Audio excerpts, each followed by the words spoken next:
राधे राधे सभी भाइयों और बहनों को। बड़े और बुजुर्गों के आशीर्वाद से आज की इस पावन यात्रा हम प्रारंभ करते हैं। आज की वीडियो ब्रज क्षेत्र पावन वृंदावन धाम की 12 किलोमीटर की पैदल परिक्रमा पर आधारित।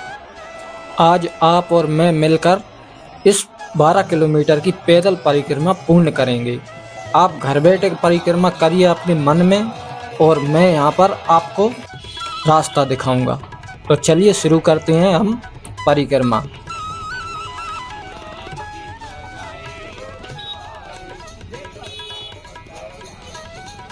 ये वृंदावन की हमारी चौथी परिक्रमा है, और आज की ये परिक्रमा सबसे विशेष है, क्योंकि आज हम ब्रह्म मुहूर्त में ये परिक्रमा कर रहे हैं। और सबसे बड़ी बात ये है कि इस समय परिक्रमा करने में सबसे बड़ा लाभ है कि यहाँ पर आपको पूरे रास्ते में राधे राधे की गूंज और भजनों की आवाज़ सुनाई देगी। क्योंकि दिन में लोग इधर उधर की बातें भी सुनने को मिलती हैं, लेकिन रात में सिर्फ राधे राधे और कृष्ण की भक्ति में आपको भक्त लीन दिखाई देंगे, और रास्ते में बिल्कुल शांत माहौल और शांति का वातावरण आपको देखने को मिलेगा। और परिक्रमा का सबसे बड़ा नियम ये है कि आप परिक्रमा एक बार स्टार्ट कर दोगे तो उसके बाद बीच में छोड़ना नहीं है। क्योंकि अगर बीच में छोड़ोगे तो पाप पुण्य लगे या न लगे, पर पाप तो नहीं लगेगा। इसलिए आप परिक्रमा बिल्कुल बीच में न छोड़ें, परिक्रमा पूर्ण होने के बाद ही। और मैं सच बताऊं तो ये मेरी सबसे खूबसूरत परिक्रमा रही है वृंदावन की, क्योंकि मैंने हर बार परिक्रमा दिन में दी थी, और ये परिक्रमा मैं रात में कर रहा हूँ। तो इस वजह से इस परिक्रमा में जो आनंद आया है वो आज तक महसूस नहीं हुआ, क्योंकि चारों तरफ अंधेरा और सन्नाटा है, और जहाँ भी जो भक्त आपको दिखाई देते हैं कि या तो वो सो रहे हैं या परिक्रमा कर रहे हैं, वो सिर्फ राधे राधे नाम का जाप करते हुए परिक्रमा कर रहे हैं। तो इसलिए मन आनंदित हो रहा है और एक अंदरूनी शांति महसूस हो रही है। और परिक्रमा करते करते हमें पता ही नहीं चला, और हम अनिरुद्ध आचार्य महाराज जी के आश्रम पहुंच गए हैं। और ये वृंदावन का जो अनिरुद्ध आचार्य महाराज जी हैं उनका आश्रम, और आप देख सकते हैं कि कितने लोग यहाँ पर इकट्ठे हुए हैं रात को 4 बजे भी। यहाँ पर आप देख पाएंगे, यहाँ कुछ लोग बाहर सो भी रहे हैं, और अभी रात का समय है तो कुछ लोग यहाँ पर सो रहे हैं, और कुछ लोग परिक्रमा करने वाले इस आश्रम के दर्शन भी कर रहे हैं। तो देखना कितना शांति का माहौल। और ये आप देख पाओगे वृंदावन जो गौरी गोपाल की रसोई है, ये यहाँ का रास्ता है। और ये गौशाला जो गौरी गोपाल गौशाला के नाम से जानी जाती है प्रसिद्ध, ये वो गौशाला है। और एक और भी है गौशाला जो अनिरुद्ध आचार्य ने बनाई है, वो बड़ी गौशाला इसी के बाजू में। और अभी ये नए नए गेट बना दिए हैं, जो अनिरुद्ध आचार्य जब कथा करते हैं तो इन गेटों में से प्रवेश करते हैं। आप देख सकते हैं सामने। और ये आप नीचे का जो देख पा रहे हैं ये मंडप, ये अनिरुद्ध आचार्य जब कथा करते हैं तो यहाँ पर लोग बैठकर कथा सुनते हैं। और हम बता रहे थे कि एक और भी आश्रम है, जहाँ आश्रम है मतलब गुरुकुल है, तो उसी के बाजू में ये गौशाला है। और ये अनिरुद्ध आचार्य महाराज जी का आश्रम कितना विशाल और बड़ा। और इसी के साथ अब आगे चलेंगे तो हमें और भी अच्छी चीज़ें दिखाई देंगी और दर्शन करने को मिलेंगे रात में, क्योंकि अभी दर्शन आसानी से हो रहे हैं, क्योंकि रात में भीड़ भाड़ है नहीं है और शांति का माहौल है एकदम। और बहुत आनंद आ रहा है इस परिक्रमा में। आप देख सकते हैं कितनी शांति से लोग परिक्रमा कर रहे हैं और आनंद ले रहे हैं इस पल का, क्योंकि रात में जो परिक्रमा होती है वो दिन में कथा भी नहीं हो सकती। इसलिए परिक्रमा ब्रह्म मुहूर्त में करें और राधे राधे का नाम जपते हुए परिक्रमा करें तो आनंद दुगना हो जाता है। और इस समय क्या आपने कभी महसूस किया है कि जब आपके पैर थककर रुकने लगे हैं पर आपका दिल आगे भागने लगे? ऐसी ही जगह है जहाँ की मिट्टी वृंदावन की परिक्रमा में जब आप एक बार परिक्रमा स्टार्ट कर देते हैं तो आज भी कान्हा की पायल की झनकार गूंजती है, जहाँ की हवा में सिर्फ एक ही नाम बहता है, राधा। आज हम चलेंगे उसी धरती पर जहाँ पर राधा रानी और कृष्ण भगवान ने लीला किया करते थे पहले। तो वृंदावन की इस 14 किलोमीटर की पैदल परिक्रमा पर आज कोई सिर्फ सफ़र नहीं, ये सिर्फ कोई सफ़र नहीं है दोस्तों, यह आत्मा और परमात्मा का एक मिलन है। ये देखिए कितनी शांति से भक्त परिक्रमा कर रहे हैं और आनंद ले रहे हैं इस पल का, और मन में एक ही आस लगाए बैठे हैं कि शायद कान्हा आगे कहीं मिल जाए। और बहुत आनंद आ रहा है। रात के समय में जो आनंद आता है वो दिन में कभी नहीं आ सकता। ये मेरा चौथी परिक्रमा है, उसका अनुभव बता रहा हूँ मैं, क्योंकि मैंने जब भी परिक्रमा की है दिन में की थी, और दिन में जितना शांति का अनुभव नहीं होता जितना रात्रि में परिक्रमा करने में अनुभव होता है, क्योंकि रात्रि में सिर्फ कोई नहीं दिखता, सिर्फ राधे राधे का नाम ही दिखता है। और अब हम पहुंच गए हैं श्री प्रेमानंद महाराज के आश्रम के पास, जो केली कुंज आश्रम है। अब प्रेमानंद महाराज मगर जो दूसरे बेलवन आश्रम में वहाँ पर पधार गए हैं, और वहीं पर वो सत्संग और जो भक्तों को दर्शन देते हैं उसी आश्रम में, नए वाले आश्रम में, जो जमुना जी के पार किनारे पर बना है, जमुना जी के घाट के, तो उसी में दर्शन होते हैं। तो चलिए चलते हैं और इस पुराने आश्रम के थोड़े दर्शन कर लेते हैं, क्योंकि अभी जो आश्रम है अभी उनका नया बन रहा है, और इस आश्रम में भी आपको बहुत सारी चीज़ें आपको देखने को मिल जाएंगी। जो प्रेमानंद जी महाराज का सत्संग जो LED पर चलता है वो भी मिल जाएगा, और यहाँ पर जो उनके शिष्य हैं वो जानकारी भी देते हैं कि प्रेमानंद जी महाराज से आप कैसे मिल सकते हैं। और एकदम बहुत अच्छे तरीके से इसको सजाया है इस आश्रम को। और यहाँ पर कुछ लोग जो भक्त आए हुए हैं प्रेमानंद जी महाराज से, जिनको पता नहीं है, वो यहाँ पर पूछताछ कर रहे हैं। चलिए हम सुनते हैं क्या पूछ रहे हैं। और यहाँ पर ये जो उनके शिष्य बैठे हैं प्रेमानंद जी महाराज के, वो बता देते हैं कि आपको कब जाना है और कितने समय पर आपको महाराज जी के दर्शन होंगे। तो इसलिए 5:30 बजे पहुँचो। पहले स्टार्टिंग करनी ना 5:30 दर्शन माता जी अभी गौतम से आश्रम में आप देख सकते हो LED पे। बाकी हॉल में तो परिवेश हो गया, वहाँ 3 बजे हो जाता है।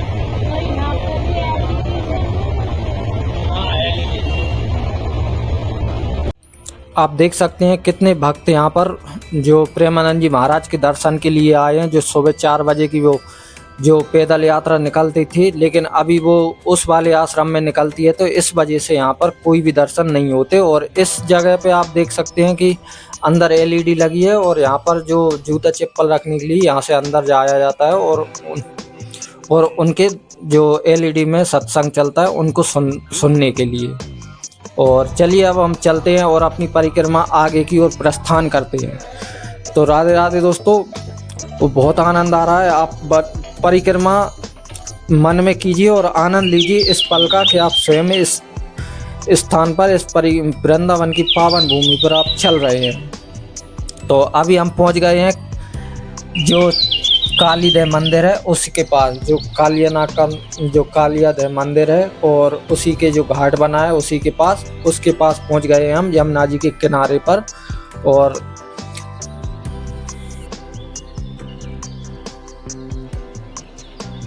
और ये आप देख पाएंगे कि ये जो गेट बना है ये बांके बिहारी मंदिर के लिए गया है अंदर। इस गेट से अंदर बांके बिहारी मंदिर के पास चले जाते हैं और दर्शन करते हैं बिहारी जी के। और अभी हम देख रहे थे जो कालियादह घाट बना है, पहले यमुना जी यहाँ तक हुआ करती थी, तो यहाँ पर ये घाट था। अब यमुना जी दूर हो गई हैं, तो यमुना जी के दर्शन करेंगे। और यमुना जी के बिल्कुल किनारे से हम जो यमुना आरती घाट है वहाँ से हम अपनी परिक्रमा चलते हुए पूर्ण करेंगे। तो चलिए पहले यमुना जी के दर्शन करते हैं। भोर का समय है और यमुना जी में बिल्कुल ठंडी ठंडी हवाएं चल रही हैं और काफ़ी आनंद आ रहा है यहाँ पर। तो भक्तों, आप परिक्रमा की शुरुआत आप कालियादह यहाँ से भी कर सकते हो, इस घाट से, और आप इस्कॉन मंदिर से भी अपनी परिक्रमा स्टार्ट कर सकते हैं। आप जहाँ से आपकी इच्छा हो वहाँ से आप परिक्रमा स्टार्ट कर सकते हैं। और मन में निर्मलता और जुबान पर राधा नाम, और वृंदावन की इस मिट्टी को ब्रजरज कहते हैं। इस मिट्टी में स्वयं कृष्ण भगवान लौटते थे, इसलिए कई भक्त बिना चप्पल के नंगे पैर भी इस यात्रा को पूर्ण करते हैं। सोचिए जरा, जिन रास्तों पर कभी मेरे गिरधारी चले हों, उन्हीं रास्तों पर आज हम चल रहे हैं, हमारे कदम पड़ रहे हैं। जरा सोचकर ही आंखों में आंसू आ जाते हैं जब आप कालिया घाट के पास पहुंचते हैं, तो यमुना जी के किनारे पहुंचते हैं, तो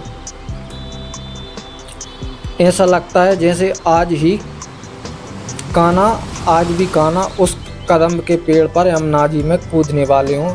और ये देख सकते हैं आप, कितना प्यारा प्यारा व्यू आ रहा है। और रात के समय में ठंडी ठंडी हवाएं चल रही हैं और राधे राधे के नाम के जयकारे के साथ और मन में राधा राधा नाम बोलते हुए यहाँ पर भक्त चल रहे हैं और कितना शांति में अनुभव हो रहा हो। और ये कदम का पेड़ जो 600 साल पुराना इस जगह पर यहाँ पर जानकारी लिखी है, इस कदम के पेड़ की, जो आपको सामने दिखाई दे रहा है 2 लाइटों के बीच में। और यहीं पर जो कालियादेव मंदिर है और महाआरती, जो प्राचीन आरती हुआ करती थी यमुना जी की, ये वो वाला घाट है। यहाँ पर आप सामने देख पाएंगे जो लाइट के उस तरफ आपको दिखाई देगी, वो यमुना जी के दर्शन हो जाते हैं। और आगे चलेंगे तो हम यमुना जी के हम पूर्ण दर्शन करेंगे। तो चलिए चलते हैं आगे और करते हैं यमुना जी के दर्शन। आप देख सकते हैं कि साथ में ये आप जो बाईं तरफ देख पाओगे कि यमुना जी आपको दिखाई दे जाएंगी। ये देखिए दोस्तों, कितना प्यारा व्यू आ रहा है यहाँ से और कितनी शांति का अनुभव हो रहा है यमुना जी के किनारे चलते चलते। बहुत आनंद आ रहा है और अकेले चलते चलते और साथ में भक्त भी चल रहे हैं आगे पीछे, क्योंकि रात का समय है तो कम भक्त चल रहे हैं अभी। और लेकिन बहुत शांति का अनुभव महसूस हो रहा है अभी तक। आप देख सकते हैं यमुना जी के कितने पास में से हम परिक्रमा कर रहे हैं, बिल्कुल किनारे पर यमुना जी के। यमुना जी बिल्कुल एक हाथ के आप देख पाओगे कितने पास में है हमारे। और यहाँ से ये परिक्रमा मार्ग है जो यमुना जी का परिक्रमा मार्ग। और आप देख सकते हैं कुछ लोग आगे जा भी रहे हैं परिक्रमा करते हुए, कुछ पीछे भी आ रहे हैं। और ये यमुना जी का घाट है, यहाँ पर भोले भगवान के आपको दर्शन हो जाते हैं। आप देख सकते हैं यहाँ पर शिवलिंग और यहाँ यमुना जी के जल से अभिषेक भी किया जाता है इनका। और यहाँ पर आपको बंदर भी, ये रात में भी आपको बंदर यहाँ पर देखने को मिल जाते हैं। और ये यमुना जी का घाट आप देख सकते हैं कितना प्यारा और कितनी शांति यहाँ पर आप महसूस कर सकते हो। और हम आगे चलेंगे तो आप देख सकते हैं यहाँ आरती घाट, यहाँ पर अभी जो वर्तमान में यहाँ आरती होती है यहीं से होती है अभी यमुना जी की आरती, यमुना महारानी जी की आरती। ये वही वाला घाट है, यहाँ पर आरती की जाती है अभी। थोड़ी देर में आरती भी यहाँ होने वाली है, क्योंकि 4 बज गए हैं। तो सुबह की जो 4 भोर में आरती होती है ब्रह्म मुहूर्त में, वो आरती भी यहाँ पर होने वाली है।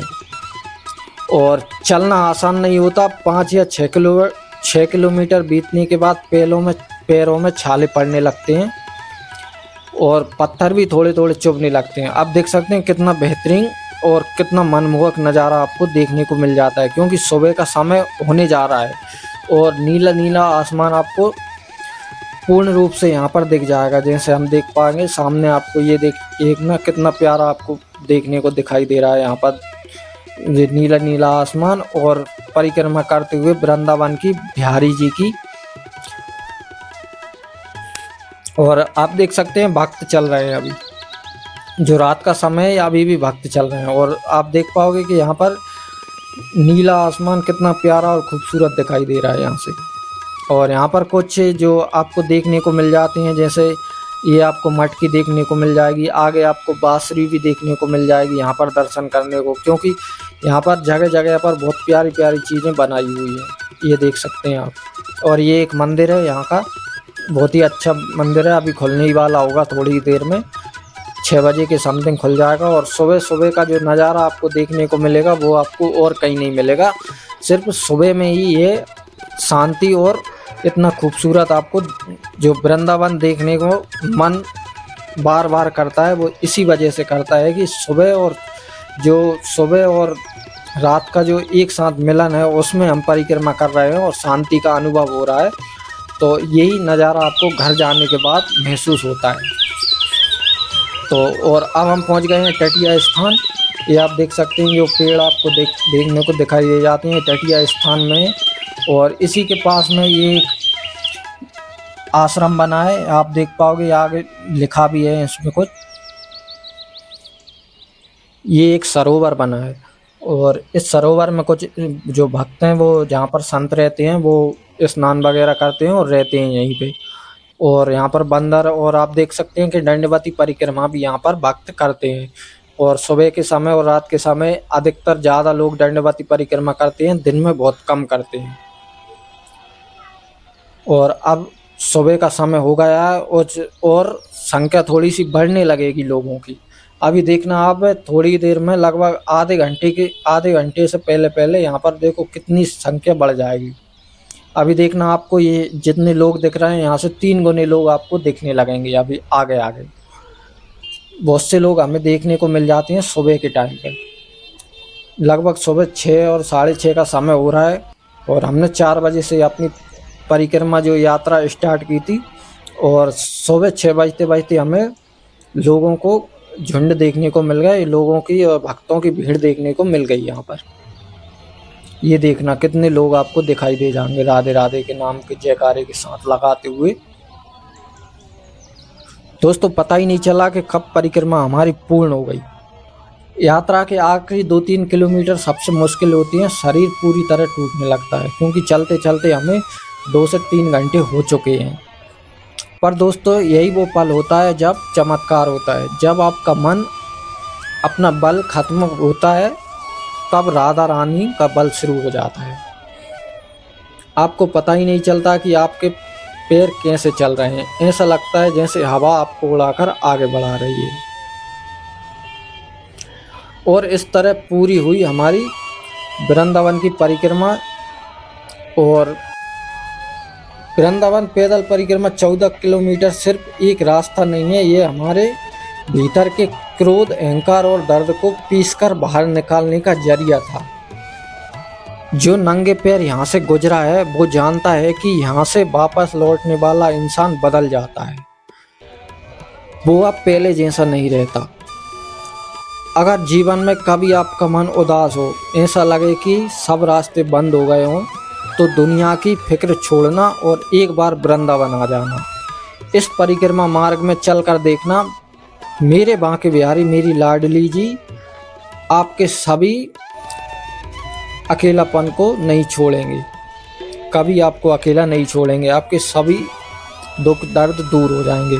तो इस यात्रा में हमने अत्यधिक शांति और अनुभव महसूस किया है।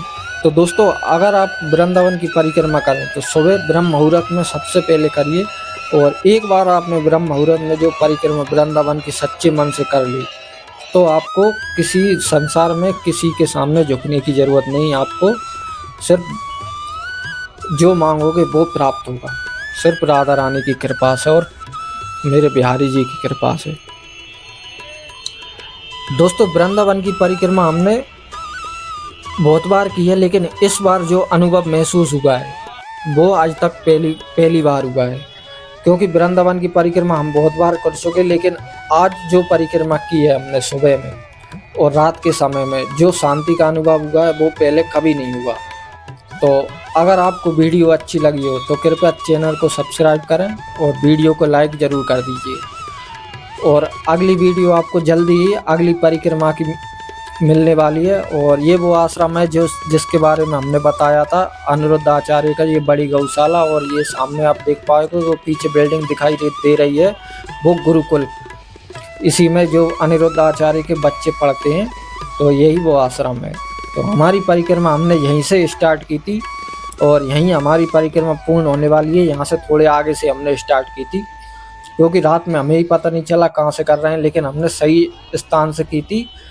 और कहीं से भी परिक्रमा स्टार्ट कर दो, वापस वहीं आ जाओ तो परिक्रमा पूर्ण हो जाती है। और ये इस्कॉन मंदिर, यहाँ से हमने परिक्रमा अपनी स्टार्ट की थी। तो राधे राधे।